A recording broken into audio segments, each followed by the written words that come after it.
Меня зовут Адель Зайнуллин. В общем, вот эта идея, о которой вам сейчас рассказала Лиля, изначально как раз-таки пришла мне, и я со своими талантливыми друзьями, знакомыми решил ее реализовать. И на данный момент мы ее реализовали, не потратив ни рубля практически. То есть это полностью наш творческий потенциал. У нас актерский состав 6 человек на данный момент, но это именно те татары, проживающие в Москве. Сразу скажу, что мы все как бы получили московское театральное образование. Кто-то, может быть, и не театральный, но связан с большим высоким искусством. Все мы знаем Эльмиру Калимуллину. И немножко хочу рассказать о тех эпизодах, которые сейчас будут, чтобы вы хотя бы понимали. Сейчас мы продемонстрируем 3 эпизода из сериала «Игра престолов». Третья сцена будет кульминация данного конфликта. Она самая такая большая, в которой принимает участие около 8 главных персонажей. Их озвучивают 5 актеров нашей студии. Значит, противостояние главного героя Неда Старка, чья дочь подралась с принцем, скажем так. И король пытается понять, что произошло. Юг. Сан саматурам, кел мында.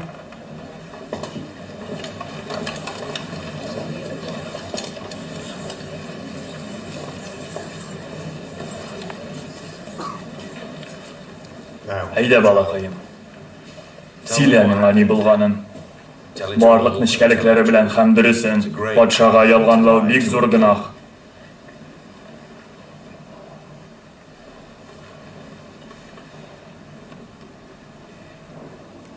Мин белмим. Мин хәтерләмим. Барысы да шундый тиз булды. Мин күрмәдем. Ялганчы! Син алдыйсың! Эй, булды! Тукта инде! Ария! Жәнлеге кебек үзе дә кыргый. Аны җәзаларга кирәк. Нәрсә? Урам буйлап чыбыркы белән куарга кушыйммы? Балалар сугышып алганнар. Бетте китте. Джофрида гомерлеккә яр эзләре калачак. Шул кичкенә кызга үзеңне кыралсыз калдырырга юл куйдыңмы?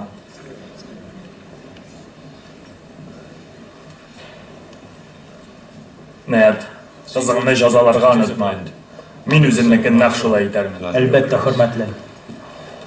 Ә бүрене нишләтәбез? Ул синең улыңны гарип итте. Шайтан алгыры, мин аны онытканмын да. Без хәтер бүрене таба алмадык, патша булса. Юкмы? Ярар булса. Аларда тагын берәү бар. Синеңчә булсын. Син чынлапмы? Хәтер бүре йорт хайваны түгел. Кишек алып бир, шуңга шатлансын. Леди турында түгелдер бит. Юк, леди гаепле түгел, ул беркемгә дә тимәде. Ул яхшы! Анда леди юк иде. Тимәгез аңа. Туктат аларны. Аны төргә бирмә. Зинһар өчен леди гаепле түгел. Бу сезнең әмерегезме? Хөрмәтлем. Регина Шигабутинова, Татарстан. Здравствуйте, уважаемые представители студии, коллеги и гости. Скажите, пожалуйста, почему для своего дебюта вы выбрали именно этот сериал? Вы решили сыграть на его популярности или это фаворит из сериалов?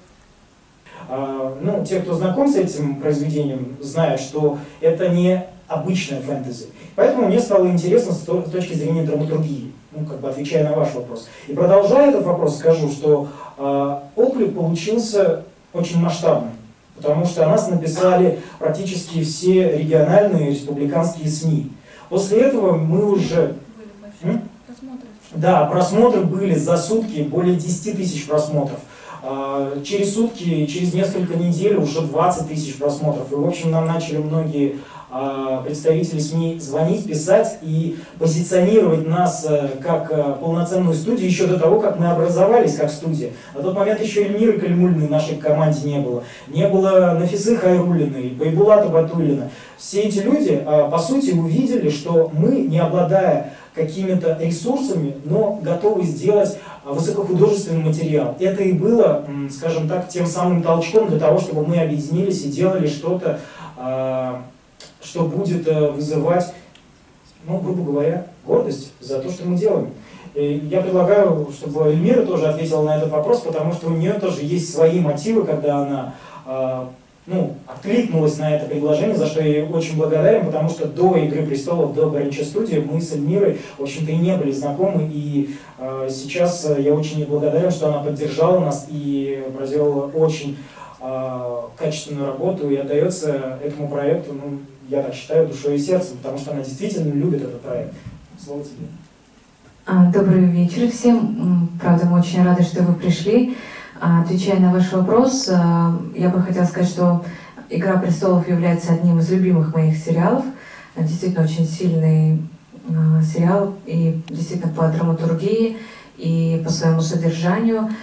Когда Адель мне написала в социальных сетях, честно говоря, у меня даже не было ни капли сомнения о том, чтобы их поддержать.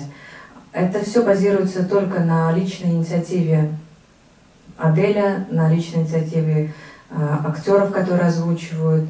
Лиля нам все это помогает, структурирует, систематизирует. И для меня очень важна действительно популяризация нашего татарского языка. Я безмерно горда тем, что я татарка. И мне бы хотелось, чтобы на татарском языке говорили, и особенно говорила молодежь, потому что сейчас такая тенденция, что люди перестали говорить на своем родном языке. И говорят в основном только наши мамы, либо бабушки. И для того, чтобы поднять интерес к нашему родному языку, большим рычагом является именно такой знаменитый сериал, который может вызвать интерес. И, конечно же, люди начнут узнавать и начнут, я очень надеюсь, снова изучать татарский язык и на нем говорить, разговаривать. Можно Эльмире вопрос? А как вы лично готовились к дубляжу, к переводу? Подготовка происходила следующим образом. Адель мне высылал уже переведенный материал. Это тоже огромнейшая работа, потому что, Адель объяснит еще специфику перевода, так как вы сами знаете, когда ты говоришь на языке оригинала, ты несешь определенную эмоцию, информацию, эмоциональную нагрузку. И переводя это на другой язык, главное не потерять суть. И я уже забыла вопрос, как блондинка. Простите, я увела. Да, как подготовка. Он мне присылал тексты, я читала это все, потом включала сам сериал, слушала его именно на английском языке, дабы передать вот эту эмоцию, которая исходит от самого актера. И я вот так вот и готовилась. Когда мы уже приходили на студию, было непросто, честно вам скажу, но было жутко интересно. И когда мы озвучивали уже вторую серию, было намного проще, потому что знаешь немножко механизм работы, и уже совершенно идет другое раскрепощение. Хотелось бы вам не пример, а антипример, скорее всего, порекомендовать. Вы смотрели, скажем так, мыльную оперу, переведенную на татарский, которая там по ТНВ крутит? Там же вот, извините за эмоциональность, там же вот вместо того, чтобы, например, элементарно сказать «Мимбит бельмедем», говорит «Мимбит бельмедем», вот, чтобы не было вот таких. Естественно, да, вот переигрывание жутко. Я думаю, пусть Эльмира ответит, а потом отвечу я, потому что это тема, которая меня, наверное, особо волнует. Тут, да, действительно, самое главное не переборщить. Мне кажется, основная роль именно озвучки в том, чтобы правильно донести информацию, да, которую несет персонаж. И к этому нельзя относиться поверхностно. Если в конце предложения есть знак вопроса, у этого вопроса тоже есть своя эмоция. То ли он говорит с горечью, то ли он говорит это с удивлением, то ли он говорит это вообще со слезами на глазах. И поэтому в нашей команде собрались именно, наверное, те люди, которые не раз сталкивались с тем, чтобы правильно выражать свои эмоции на сцене. Кто-то и в кино, кто-то и в театре, кто-то на концертной сцене, так скажем. И я думаю, что у нас потихонечку, получается. Нам не все равно, во-первых, на сам сериал, потому что мы его любим, он нам нравится. И, конечно же, наверное, существует некий перфекционизм, да, чтобы сделать это как можно лучше, чтобы быть намного ближе к оригиналу. На этом портале были также оцифрованы старые спектакли, которые показывались в театрах, фильмы, которые снимались, чтобы это был архив фильмов, которые сняты именно на татарском языке, чтобы даже у студентов, которые поступают в вузы, и вообще у людей, которые интересуются нашей историей театра, кино, они могли бы зайти и найти этот архив, потому что я, честно говоря, в интернете этого просто нету. Я бы хотела посмотреть спектакли, и у нас есть такая идея, я думаю, что нас и телеканалы поддержат, у которых есть эти архивные данные, мы бы их оцифровали и, конечно же, запустили на нашем портале. А вот непосредственно, не беря во внимание старые фильмы, да, старые спектакли, а вот то, что сейчас снимается, да, не «Атос» написано, недавно вышло. Тоже. Мультфильм для Ильи сейчас выходит. Вот подобное тоже, кстати, будет? Да. Чтобы это действительно был портал именно татарской кинематографии, и чтобы были мультфильмы, спектакли. Видеоконтент. Да, татарский видеоконтент. Вся наша история, настоящее и будущее. Я бы хотела официально заявить, для нас было бы большой поддержкой, если бы Министерство культуры, Управление культуры и вообще Министерство образования дали бы нам рекомендацию, что они нам доверяют и что действительно это очень важный и нужный проект. Это было бы тоже хорошим и большим толчком.